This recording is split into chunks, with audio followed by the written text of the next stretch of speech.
Batman Arkham Asylum came out of nowhere in 2009 and soon became widely regarded as one of the best, if not the best, superhero games ever made. And while it is an incredible title from start to finish, I think huge credit must be given to its opening in particular, which kept gamers glued to their seats through its brilliant combination of storytelling and a well-paced drip feed of gameplay mechanics, which is exactly what I want to examine in more detail during this video.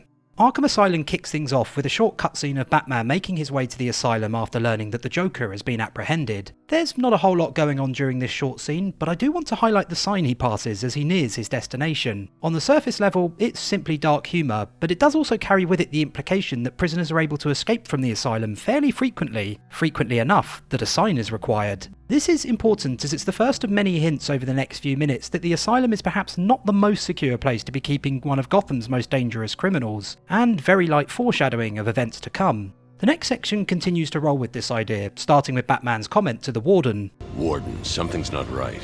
I'm going with him."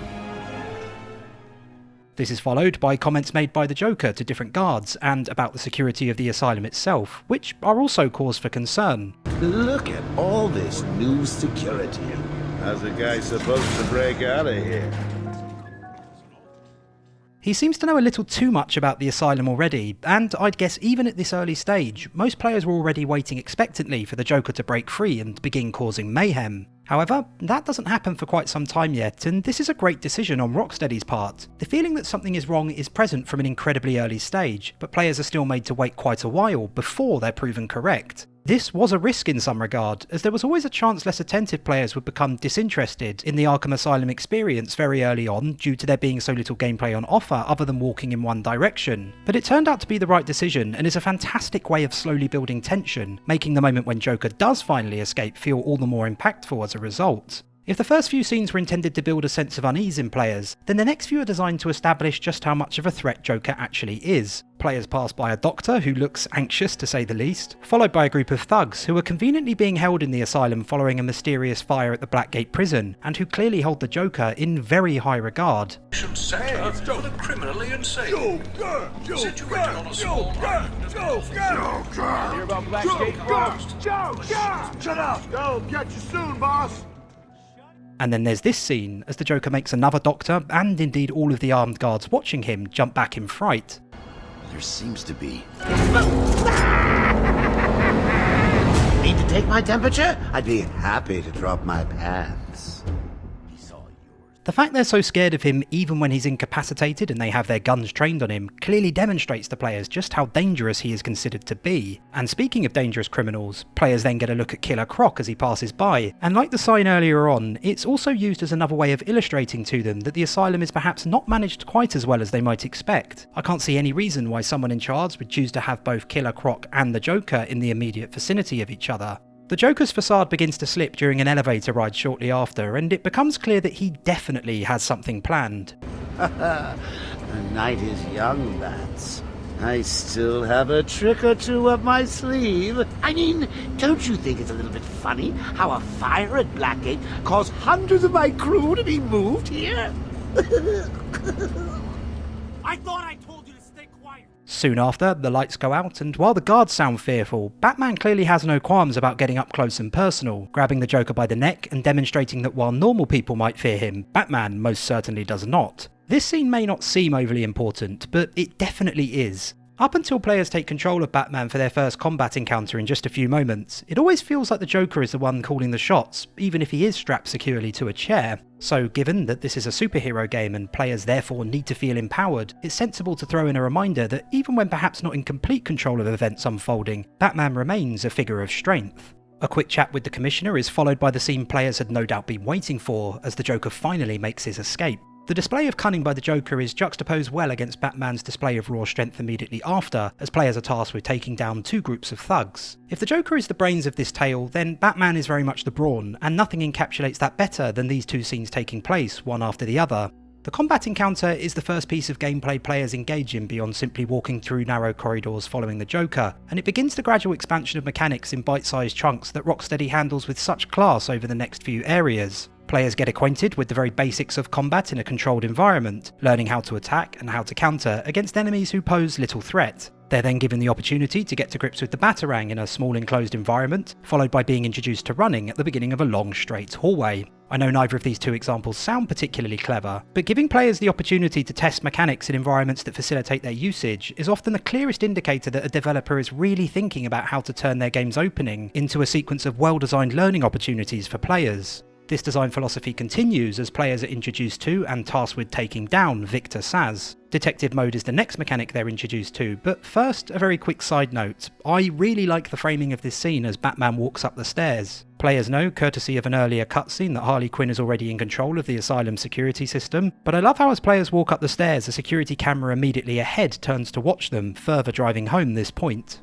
Back to detective mode, and players now have to find a way to quietly reach Saz so they can take him out, which they'll soon find in the form of the gargoyles and the grappling mechanic. It's a really nice touch that one new mechanic is used to introduce the next, but I think the hint in the middle of the screen telling players to look up may be a little bit too much. It's not a large area to search, and the gargoyle is bright orange, so I'm not sure it's necessarily needed here. Using the gargoyles to manoeuvre behind Saz, players then have two new moves to master one after the other, the glide kick followed by the ground takedown. This short sequence is a fantastic demonstration of Rocksteady's ability to chain together new mechanics for players to learn in a way that makes sense within the world they've created. A lot of games will introduce one mechanic to players in one section, a second in another area, and so on and so forth, which often ends up making proceedings feel disjointed, something that should always be avoided, especially at the start of a game when trying to make a good first impression. But in Arkham Asylum, much of what players are introduced to is laid out in a logical sequence. For example, here players need to find a way of getting to Saz, so have to use detective mode for the first time. Once they find the gargoyles, they then have to give grappling a try to get behind him, and once behind him, they have to use two new moves, a glide kick to put him on the ground, and then a takedown to stop him entirely. It just makes sense, and it goes a long way towards making things feel like far less of a tutorial than they actually are. There's even one last thing for players to try before they leave the area, as they're forced to use a vent to escape after Harley Quinn locks Batman in. And for those really thinking about the mechanics they've been introduced to, there's also a second vent tucked away in this area, rewarding players who immediately begin putting detective mode to good use with a Riddler trophy. Everything witnessed so far, and events after, are also interspersed with a wide variety of storytelling techniques which keep things engaging even with so much dialogue being used at this early stage. The amount of dialogue is such that if these different methods weren't used, with the game relying solely on cutscenes for example, I think it would have been far too much for even the most attentive of players. There are still cutscenes of course, but they're joined by sequences where Batman slows to a crawl to talk to Oracle, which I'm not overly enamoured with due to their unnecessary slowing of Batman's movement, announcements over the tannoy, in-world video screens, and even incidental dialogue from the various characters players meet as they explore the asylum. Between the constant storytelling and the wealth of mechanics introduced, it makes for a fantastically paced introduction. There are games that revel in using periods of relative calm in order to better emphasise moments of action, but Batman Arkham Asylum is certainly not one of them. Instead, it's constantly feeding story to the player while nearly always teaching them new gameplay mechanics at the same time. That might sound like it could be a bit too much for players to take in, but because there's such variety in the storytelling methods used and such finesse in the way the mechanics are introduced, the introduction is perhaps one of the most enthralling I've ever played. It has a constant, consistent drumbeat to everything it does, which ensures it remains engaging without ever becoming overwhelming. Entering the next area, there's another set of skills Rocksteady wants to make sure players get to grips with. In the first area it was combat, and in the second it was detective mode and grappling, and this time it's stringing together jumping and gliding, which players haven't tried yet, with grappling in order to traverse an area filled with poisonous gas. Again, it's a lovely example of Rocksteady chaining together the use of new gameplay mechanics in an environment where it actually makes sense for them to be used one after the other. Next up, players take on something of a mini-boss, which is yet again a chance to learn a new mechanic in an enclosed space with few distractions, this time dodging enemy attacks. At the end of this encounter, a lot of players will level up for the first time too, thanks to the amount of experience the enemy in question gives, which is a nice little reward for overcoming the first real combat challenge Arkham Asylum presents. Rocksteady then makes sure players are aware there's a map before they leave the area, which will be important moving forwards as the game will soon open up much more. And because one of the routes through this area which was previously blocked has now been unlocked, it's a sensible choice to do it at this point, as it means Rocksteady can very clearly point out the new route to players, thereby making sure they waste no time having to work out where they need to go, which would slow down the pace of things. There's also some clever signposting using enemies once players reach this new area. Players can choose to go left or right here, so Rocksteady has placed 2 enemies on the right hand side to encourage players to head towards them first, which is also conveniently where the door to the next area is. And of course, no opportunity to teach players new things is wasted either. The thugs are stood with their backs turned, making it the perfect opportunity to use the batarang on an enemy for the first time. Players are then tasked with using detective mode again, but this time in a new context as they scan an area to find the trail of Frank Bowles. It makes sense to get this out of the way before things open up shortly, as it not only means that again the mechanic can be introduced in a manageable space, but also that once players have to track the alcohol sample, they do it down narrow corridors with little deviation from the intended path on offer, which makes it as easy as possible to get the hang of. It's yet another example of how this opening area feels as if each part of it was designed with the express purpose of facilitating the introduction of one or more of the mechanics introduced within it. After following the trail, players encounter Harley Quinn in person for the first time, and Rocksteady also throws in a subtle hint as to a hidden area nearby during this cutscene, with the camera sweeping by an open vent for just a second or two that players will soon be able to access. The climbing sequence players take on next combines the movement mechanics they've already learnt with a couple of new ones, quick climbing and hanging from ledges, and acts as the final movement skill check to ensure players are thinking vertically and are able to use all of Batman's traversal skills before the game begins proper.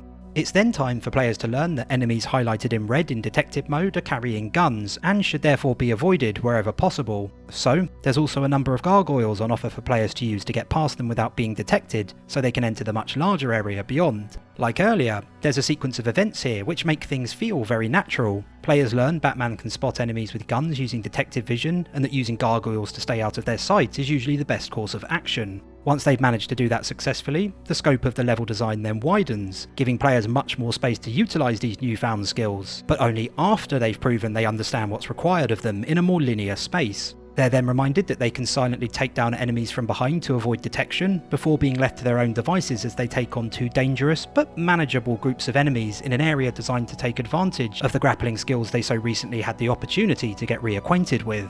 Once these 2 waves of thugs have been dealt with, players find Frank Bowles' body and the Riddler calls to introduce his challenges, the side quests they will most frequently encounter as they make their way through Arkham Asylum. Even this has clearly had a lot of thought put into it. To try and ensure players don't spend too long searching for the painting Riddler requests they find, they're actually forced to walk past it to progress just moments earlier before they find Frank's body. And in case they're still struggling to solve any riddles, Rocksteady places an even easier one in the next area immediately after, with the aim, I'd imagine, of trying to ensure that before the game opens up, players solve at least one riddle and fully understand what it is exactly they're being asked to do. They're given a clue which uses the phrase "tune in," and as they continue down the hallway we'll hear the sound of a radio getting louder and louder. The signposting couldn't be any more obvious, and I'd like to think the vast majority of players managed to solve this particular brain teaser.